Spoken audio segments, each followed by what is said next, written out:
Teachers needs to be educated on how to handle travelling children. I think that's a really important thing because they have a culture. They've got to keep that culture alive. You don't get to know about your own culture, and that's why I left school, to learn about my own culture as well. Now, when this picture was taken 44 years We've got things within our culture that we can actually teach the wider community, and we need the schools to be more aware of our culture.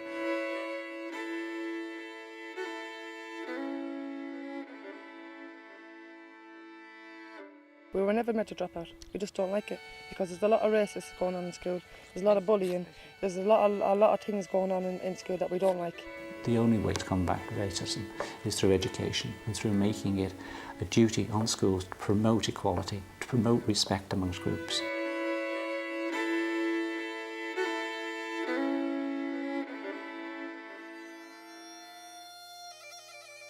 A number of projects are being developed across the UK, encouraging schools to be more inclusive environments for traveller children. On a more national scale with regard to travellers, I think DFES has certainly had some particular focus in the last few years because they recognise that ethnically travellers are much abused, much ignored and actually not adequately educated.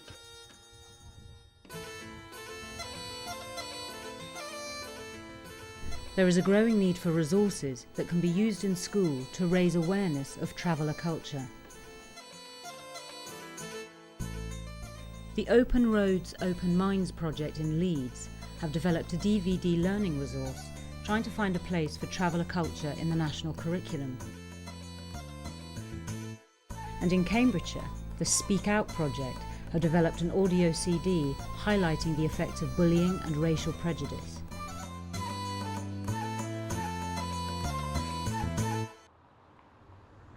At the Cathedral Centre in Ely, Cambridgeshire, a number of contributors from schools and travelling communities are gathering for the launch of the Speak Out project audio CD. Right, good morning everyone.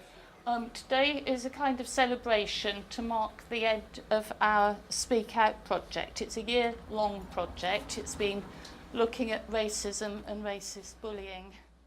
We decided that a really big issue for young people, schools and families was the racism that's experienced by so many young travellers, and we decided that we'd like to bid for funding for this project to make a CD dealing with the racism and bullying that young travellers often have to face.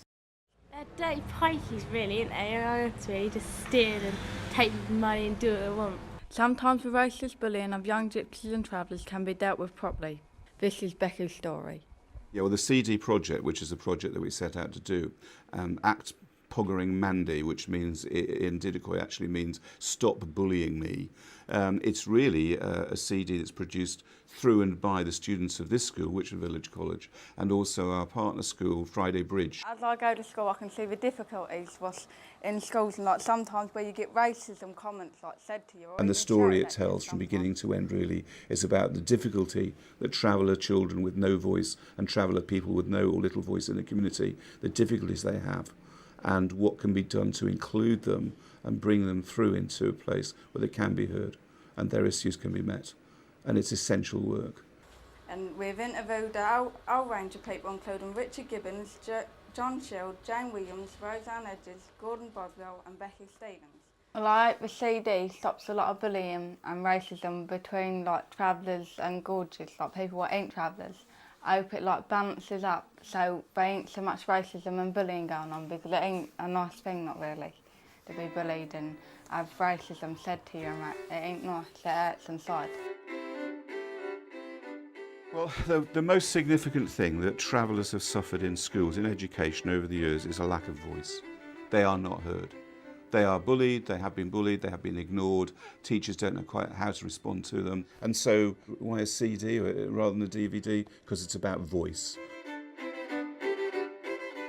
Particular aim for us to be getting community involvement, a high level of community involvement in general, and producing something that might help traveller families feel somewhat reassured that a lot of people in schools do take their concerns very seriously, and on the other hand, making a resource that would help teachers to really understand what so many children have to face. And I think a lot of people find it really hard to understand that racism does apply to gypsies and travellers as it does apply to other groups. Information about gypsy and traveller history and culture needs to be mainstreamed within the school curriculum. People should not learn just about Diwali and Ramadan. They should be learning about horse fairs. They should be learning about the Romani people. We are Europe's largest ethnic minority, but the most forgotten and the most denigrated. I think if you did that after a generation, you would, you may one day get to a situation where it is as equally unacceptable to bully a gypsy child because of who they are as it is a black child because of who they are.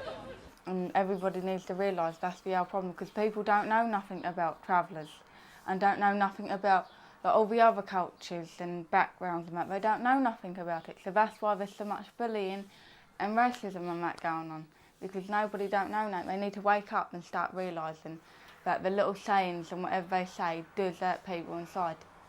Travellers and gypsies have been in this country for over 500 years, and they have a distinct culture, and remarkably they've managed to hold on to it. In Leeds, the Open Roads, Open Minds project has found that an effective way of addressing racism in schools is by bringing traveller culture into the classroom. They've gathered together traveller storytellers and performers to raise awareness of a new resource for schools. This is a traveller storytelling performance, and we've got two of the best storytellers that have come down from Scotland to entertain us all here as part of the Open Roads, Open Minds traveller storytelling project, which we were really fortunate to get here in Leeds. Now I'm going to tell you this wee story. My grandfather, Old Jock Stewart, was a piper in Scotland, and he won the championship of the best piper in Scotland. Now that was a great achievement for a traveller. I'm a ballad singer, storyteller. I talk a lot about the travelling culture, how the travelling people lives in Perthshire, where I come from. I'm talking about my family, and I do a lot of talking on the Cant language. So the whole culture of the travelling people of Scotland, I lecture on it. A lot of them came out of the trenches soaked. The traditional stories, the mythological stories were dying away. You know, they were slipping away, they were going into the graves. And I thought, I'll grab them and add to my own stories that I have learned from the old people. These traditional stories are all scattered through my books. And I think that to do this, and also that the educational system has accepted that there is a need to learn about the travelling people, about the gypsies. Jess and Sheila are two of a number of storytellers to contribute to the Open Roads, Open Minds DVD learning resource, which is being sent to schools nationally. It's so important because what it does, it really values and contributes to the curriculum for all children. So when you go home, you can get some of your pals.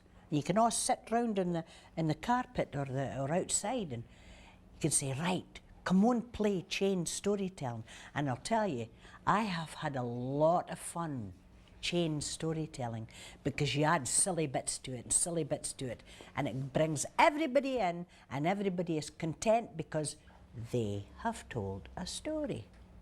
Just like this. We're raising the esteem of the Gypsy Roman traveller pupils who are in the school. We're raising the awareness and knowledge of people who don't know very much about them. And we're exciting children by the magic of storytelling. So it really is working on so many different levels. So they walked on and they walked on till they came to the very end of the forest. And then what happened? Then he saw a spider, and he asked the spider, did he want to come and join us? And then they went through the woods a bit more, and they met a squirrel. And the bear were going to eat the squirrel, and he said, no, don't, because he's going to join us in the walk. This DVD opens up a lot of these doors, and it opens up a lot of questions in the travelling gypsies' parents' heads to say, you know, oh, are we doing the right thing? Is it time to change?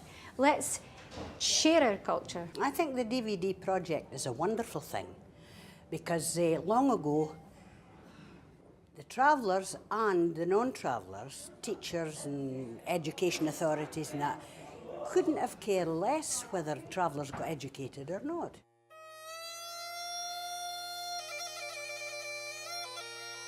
I parked their van in an old abandoned car park at an old shut-down pub.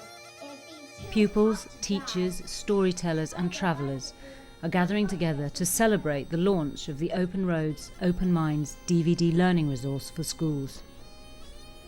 We're here today, really it's the culmination of a year's work, and we're here with schools and parents and families, and also the traveller communities, the Irish travellers, gypsies and Roma, who have come today to celebrate the work that's gone into this project. I'm not going to say too much about the project. I'm going to let it really speak for itself because we've got a DVD and we've got lots of good speakers. I think our culture's not been reflected very well in the media, TV, radio, even in books. So I think this really is such a good resource because it shows people today, contemporary gypsies and travellers who are still keeping that culture alive. We never stopped telling stories. I think a lot of people thought that stories had gone out of fashion, and I think what's happened is we're showing now that they haven't gone out of fashion. They're very much there, and they're very much wanted, and they're really, really useful. And I think it also shows with the young travellers who were on that DVD that they're interested in it. They want to learn more stories so that they can pass them on. I enjoy telling stories and receiving stories to learn them, and showing children that there's more to life than television. You know. And especially the young children and the public, because they don't really know what the traveller or gypsy community is like.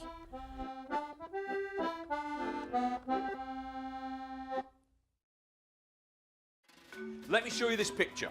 Now, when this picture was taken 44 years ago, I was 4 months old. Much of the traveller education work in the future aims to build on the positive steps made by resources that embrace traveller culture and tackle racial prejudice. In that bit, all the way around to that bit. These projects that you see are just the tip of a very large iceberg, but they work in a really difficult environment. They sometimes, you mention the word traveller, and then immediately the vast majority of people think of the negatives. So what the projects can do is they can allay a lot of fears about gypsy traveller children. I need some clothes pegs, he said, but I need them the most beautiful ones. More importantly, the sort of work that I'm doing and that other gypsies and travellers are doing can actually show the gypsy traveller community that you can go into school. Education is a good thing. Ooh, ow, that's not funny. It's not funny. Oh, right, now. The youth of today want to know more about the background of their neighbours. I mean, it's not the schools that need it, it's not the teachers that need it. The first and foremost thing that should be in every educated person's mind is the children. They need to make the people realise that everybody's different